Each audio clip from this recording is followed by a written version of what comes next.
Today we're looking at something very different from what I've been doing recently, which is a lot of phrasal verbs. I wanted to look at participles and gerunds because it's something which I have confused myself a few times. In particular in the perfect gerunds and infinitives video, I refer to one of the perfect participles as a perfect gerund. Not very helpful, and it's much easier if you understand one of the forms anyway as a perfect participle. But I hope to show you today why participles are so easily confused with gerunds and why in modern grammar books they actually advise you to refer to them as the same thing, which may be helpful or may not be helpful. You can decide for yourselves having watched this lesson. So if we take the first sentence, I saw the Russian writing. There are two ways we can understand this sentence. We need to firstly understand what this word is. Is it an adjective? Is it a noun? It can be both, right? And what's this word? Is it a participle or is it a gerund? Now you should be able to remember from a few other classes, especially the ones which I did on participles, where I also made one mistake. We can think of a participle as an adjective, whereas we can think of a gerund as a noun. They both end in ing, so they both look the same, and there are perfect forms, passive forms, which are identical in both cases. So they're very easily confused. Now, with this sentence, I hope if some of you want to quickly pause the video and try and think how you can understand this in two different ways. It shouldn't be too difficult, so please do that if you'd like to. But you should be able to see that we could understand this sentence as, firstly, I saw the Russian man who was writing. Yeah, I saw the Russian writing. That's one way we could understand that sentence, in which case the Russian is a noun and writing is a participle modifying the Russian. It's actually describing the Russian. What was the Russian doing? He was writing. And so this looks like a reduced relative clause. Yeah, I saw the Russian man who was writing, or I saw the Russian man writing. That's one way we could understand it, and if that's the case, writing is a participle. Okay, it's an adjective. However, there's a second way we could understand this. We could also understand this as I saw the writing that was Russian, in which case writing is the noun here and writing is the noun and Russian is the adjective. Russian is describing the type of writing, and we're saying that I saw the writing that was Russian. So Russian would be the adjective and the writing here is functioning as a gerund, as a noun.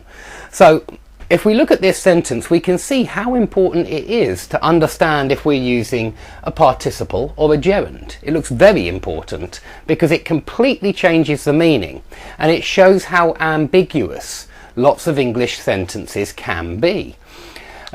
So perhaps you think already, right, we mustn't mix these up. We must just refer to the ones which function as adjectives, as participles, and the ones which function as nouns, as gerunds. That would be nice and clear and logical. However, as I discovered when I read some pages, not all of it, but some parts of a book called The King's English, it was online, I found it on a website. It was written in 1908 by a guy called Fowler. And Fowler recognised that, in his opinion anyway, there were lots of mistakes being made, in particular with gerunds and participles.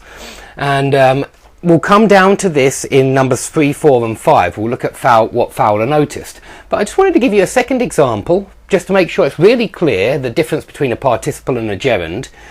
Both of these sentences are grammatically correct, but they're very different. Smoking cigarettes is dangerous.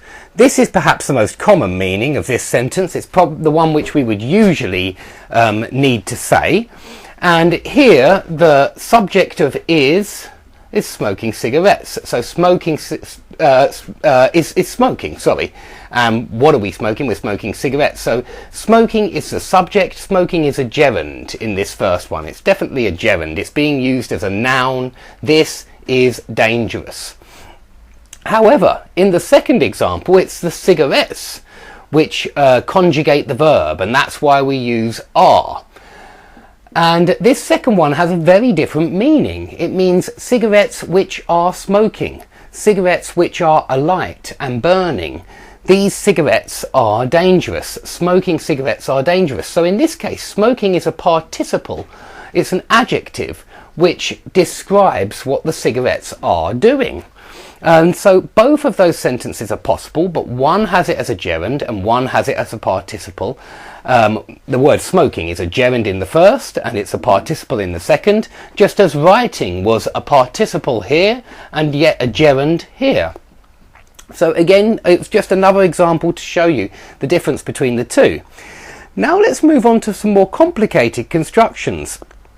If we say I don't mind, do we say you smoking here or you're smoking here? Well, any native speaker, I guarantee, will choose this one. Any native speaker will choose that one because that's what we usually say in everyday English. However, according to Fowler, this is not really what we should do. We should be using the possessive because this is a gerund here, and as a gerund we need to use you're smoking and not you smoking, which makes it look like a participle, although it's not functioning exactly like a participle. Let's look at a different example. I didn't notice him laughing. I didn't notice his laughing. Now it's a gerund here, so technically, according to Fowler, we should use the possessive form. I didn't notice his laughing. However, in everyday speech, we very often say, I didn't notice him laughing. By far, 99% of native speakers will use this one. Now, in dictionaries, in grammar books, they refer to this possessive form as a more formal style. The more formal style which Fowler preferred.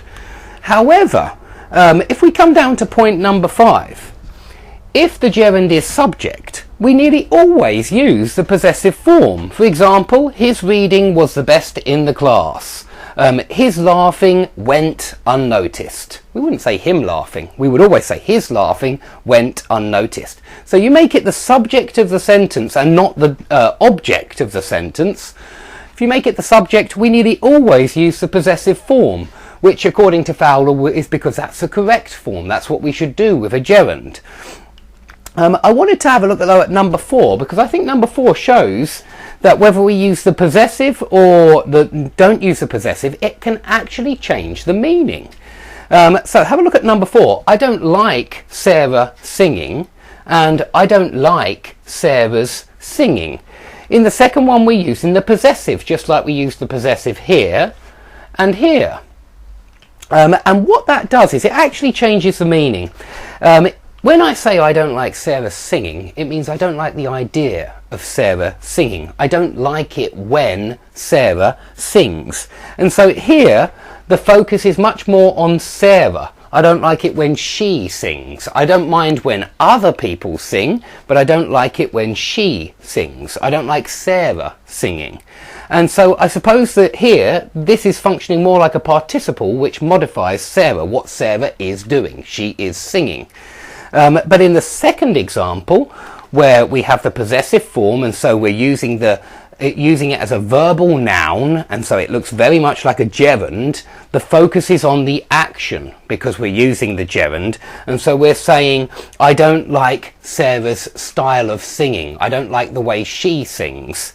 We don't like her kind of singing. It focuses on the singing and not on Sarah anymore. Okay, so they're very subtle, they're very close, but they are different. And when we add this possessive form, it actually starts to change the meaning. Anyway, if you're asking my advice, I would always use still in speech this form, which is the one native speakers will use. I guarantee it.